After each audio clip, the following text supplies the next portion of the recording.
Thank you for listening to the Matt's Movie Reviews podcast, available on iTunes, Spotify, Podbean, and Stitcher. Also, please follow Matt's Movie Reviews on Facebook, YouTube, Parler, and Instagram. And of course, be sure to visit www.mattsmoviereviews.net for the latest reviews, top 10 lists, and more. Now, on to the show.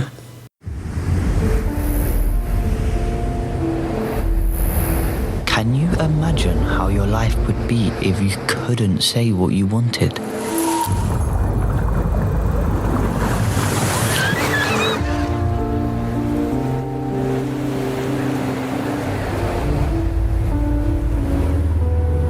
Naoki Higashida makes a map of his mind. It's kind of poetry.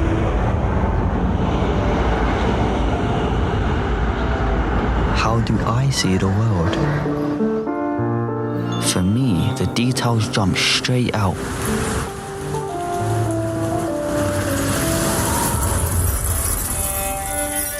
Hello and welcome to the Matt's Movie Reviews podcast. I am your host, Matthew Pejkovic, and this is episode number 316. Releasing January 8 across the US in virtual theaters through Kino Marquee is The Reason I Jump, a documentary that explores the experiences of non-speaking autistic people around the world. Told with an intimacy and artistry that is staggering in its presentation and incredibly important in its message, The Reason I Jump is a unique film experience that everyone should watch. And I'm glad to say joining me on the podcast is the director of The Reason I Jump, Jerry Rothwell. Jerry, thank you very much for joining me. Hi, Matt. Great to be here. So essentially what the documentary is an adaptation of a book that came out, I believe it was 2007, and the author of the book was Naoki Higashida. At the time, he was 13 years old. He himself is autistic and he's also nonverbal in his communication. And when the book came out, I think it was re-released in the English translation back in 2013. And when that happened, it was just a huge kind of bestseller. Is that when you first heard about the book? Yeah, I think actually I came across the book via the producers of the film, Jeremy and Stevie, who are actually in the film as well. They have a non-speaking autistic boy, Joss, and I think they came across the book, and it had, been really revelatory to them, I think, in terms of their relationship and communication with Joss. So that sort of took when we started talking about the film, along with my producer, Al Morrow, my first step really was to go and meet with Naoki. So I went to Japan, talked with him about the project. He was, very fascinated and interested by it and keen for it to happen, but didn't want to be filmed in any way. So that sort of sent the film down a different path, maybe from the conventional one, which would have been perhaps a film about a young boy finding his voice and becoming a writer. You just mentioned then there could have been different approaches to tell this story. The approach that the film has is that Naoki is sort of a guide in a sort of way. His words are narrated by a different person in the film, and you expand the story around the world. You go to India. You go to the US, you're in England, you're in Sierra Leone as well. I was really curious, how did you find all of these people? How do you know which people that you wanted to be involved in your story? Yeah, so as you say, I think David Mitchell, the translator of the book, said it's kind of, the book was like an envoy from another world to him. And so as soon as we knew that Naoki wouldn't be part of it, we were kind of left with this text, if you like, that was by a 10 to 12-year-old. I think he started writing it when he was 10, actually, written on a letterboard by pointing to letters, kind of in a very painstaking way. And I guess I didn't want, I knew then, okay, the book was going to be about other non-speaking people around the world, and to use the film was going to be about other non-speaking people around the world, to use the book as a sort of way of pushing an audience to understand their experience in a different way. But I guess the dangers of that are that you start to use those other characters as illustrations of the book. So what I wanted to do was to find people who we could spend time with and kind of immerse yourself in their world. And I think the first thing we came across was Amrit's artwork. Amrit is this non-speaking autistic, I think 22-year-old artist in Delhi.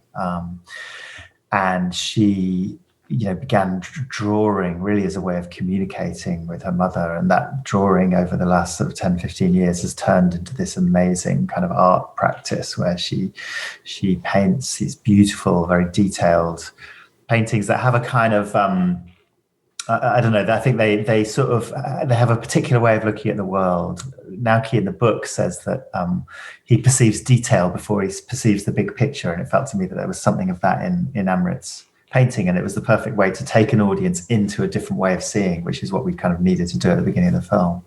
And then sort of, I suppose we were then trying to find people who would complement those different, Amrit, and then we had Joss, who was the producer's son, who was a young adolescent boy at that time. I knew I wanted someone that would take it into a more political sphere, and Ben and Emma in the States are kind of actively involved in advocacy groups. And then I'd been shooting in Sierra Leone, and I was interested in how autism played out in an African context. So that was really how those four kind of sets of characters came together.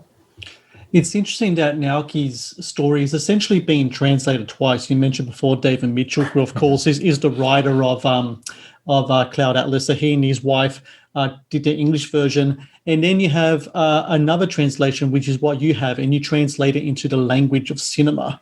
And I imagine the goal was to provide, a version of the sensory experience that autistic people can have. And look, you or I or anyone, we can't say for sure that what is on the screen that we're watching when we're watching your film is the accurate presentation of what is going on. But I'd imagine, though, that the aim, what you wanted to convey, was try to get as close to that as you could, correct?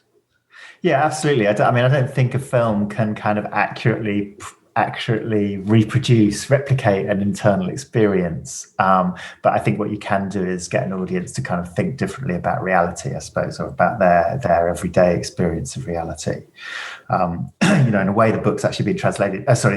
These words have kind of gone through three processes of translation, because Naoki himself is turning this experience of his of a deep kind of sensory, sometimes overwhelm, sometimes intensity, together with a kind of, maybe a different perception of time, and certainly a different perception of language, into kind of neurotypical kind of words. That's the first stage of it. And David and Kay, who translated it, I actually went back to the original Japanese, and their translation is incredibly faithful to Naoki's source words.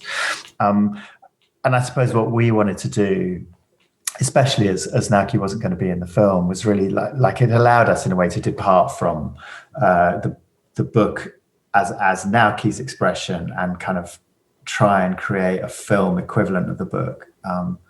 The book takes you into a different sensory world. I think that's the biggest impression I was left with, was these descriptions of sounds, of images, of memories, of time, of language, that are fundamentally different from the neurotypical. And I think we wanted to see how cinema could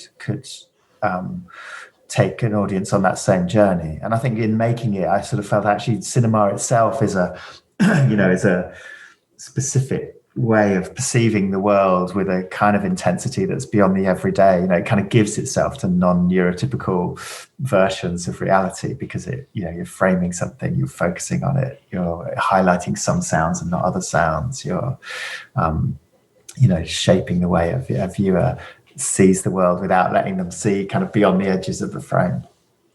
When you're trying to present different sensory experiences and sounds in your movie, you essentially are creating this sound world. And I think someone who's really kind of unsung in your movie is Nick Ryan, who's your sound designer. Yeah. And I just wanted to talk a bit about, what was the experience like in trying to put all of that together when you're dealing with something like, I don't know, there's scenes involving rain and all sorts of other sounds as well, and they're really kind of turned up to 11, and at times it can be overwhelming, and that's the whole point of the experience as well. You're supposed to feel that kind of overwhelmness sometimes, and what just the subjects of the film might be going through as well. What was it like putting all those sounds together, and you working with Nick and trying to get that right for your movie?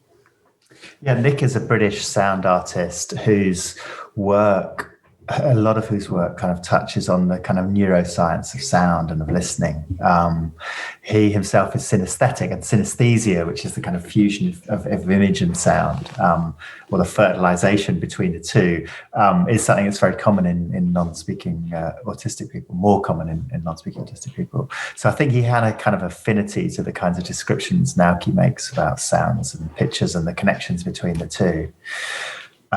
What we did was Nick very early on said, "Oh, well, we'll do this in 360 in 360 degree sound mix, which allows you to sort of place a sound, I think, in 128 different positions in a cinema." And that allows you, I suppose, to link sound with the physical space that an audience is in. Sadly, during COVID, slightly more difficult to do, but. We recorded 360 sound in every kind of location. So ran these 16 tracks of audio, and Nick then kind of built on those. So, for example, Naoki has this incredible description. Actually, it's not in The Reason I Jump. It's in another book of his, about hearing rain and needing to go through his memories of rain, all the different times he's experienced and heard rain, in order to establish that it's raining.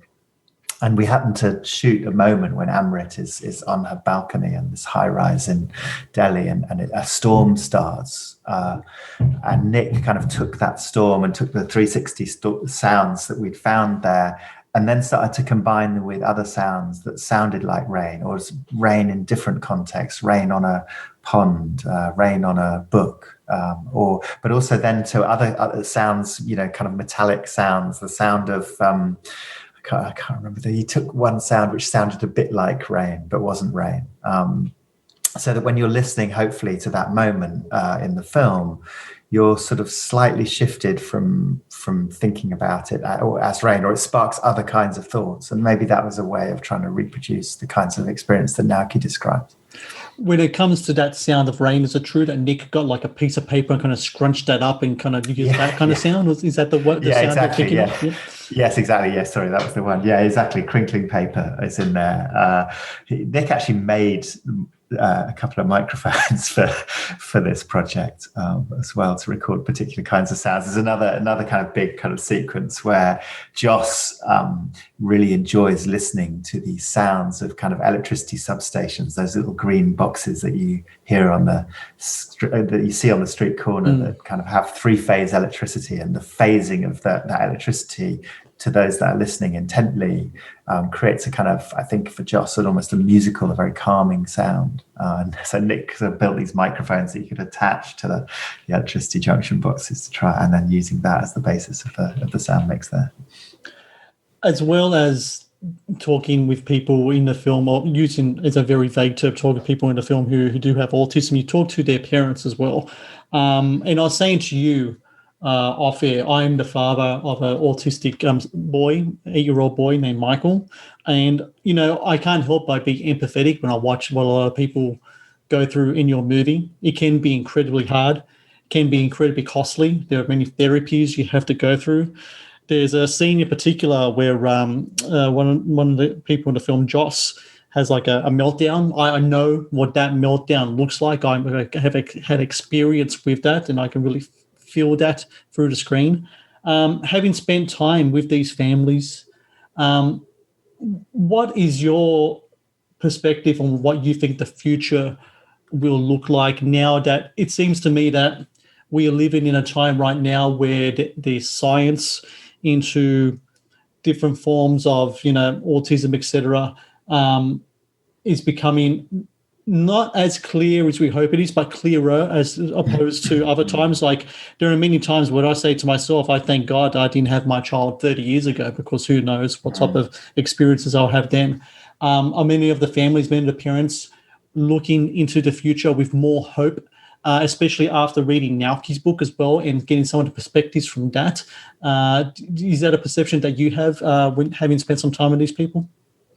Yeah, I mean, I thought all of the families are just incredible people. There's perhaps something about the kind of the experience of neurodiversity in the family that kind of broadens your mind and maybe gives you a kind of greater resilience and a sort of less ego, perhaps. I mean, I think it's interesting that Jim Fujiwara, who's a young Japanese British boy who sort of plays this role. We decided that we needed a kind of space for the book in the film, and there's this young Japanese boy who explores a landscape and it keeps coming back as we hear the book.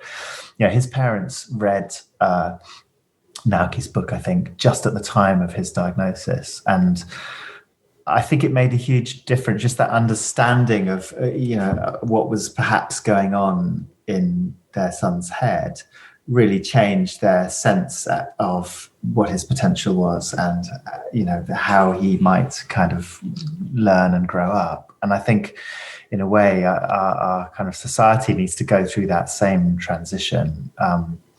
I'm really excited by the idea of neurodiversity. I think it's a really powerful idea to take on board the idea that we all perceive the world in subtly different ways, and we all need different kinds of kind of adaptations to our neurologies, if you like, or to to crediting our ways of seeing the world. So I'm hopeful about that. And I think when you see Ben and Emma in the film, who maybe over a period of 10 to 15 years have learned to communicate through spelling, and what that communication gives them in terms of access to education. Ben and Emma, at the end of the film, we see them going around a flat, a block of flats in which they're going to share housing. Actually, they're in flats opposite each other. They're now in those flats, living independently from their parents. I mean, they have enormous amounts of support in those flats, but they've managed to achieve a kind of independence. And part of that is through their ability to communicate. So I really hope that those communication methods sort of take hold, and that I think they could really transform the opportunities for autistic people. The response towards your film has been incredibly positive. The reviews been fantastic. You won an award at the Sundance Film Festival last year as well. I was curious though, have you received any reactions from the subjects of your film, Ben and Emma, Emmerich, for example? Have there been any type of feedback to you through their parents about what they saw on screen? And if so, would you be able to share that with us now? Yeah, I mean, feedback from them directly. I guess the process of making the film and consent in a film like this is one where you need to be in a kind of constant dialogue with the person, not necessarily through words, through showing them things or through doing things that explain what the process you're in together is. Ben and Emma have taken part in a lot of Q&As, which has been great for them to in a way have that platform. I think they're happy with the film. I mean, I'm not going to say otherwise, am I? But pretty much a fairly positive kind of response from all of those who are in it.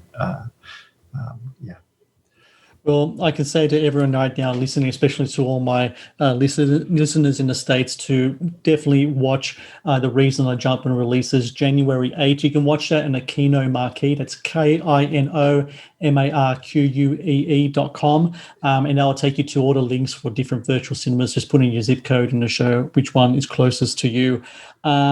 Jerry, I just want to say once again, thank you very much for your time today, and thank you for this movie. And I was saying before offline that as a father of an autistic child, I think watching a movie like this, being a parent in the situation I'm in and so many others, you read books from academics and all this stuff, and sometimes it's really hard to grasp what's going on. And I think this movie really does open my eyes a bit more to the experiences that my child is going through. And for that, I say thank you very much for that. And also thank you for your time today.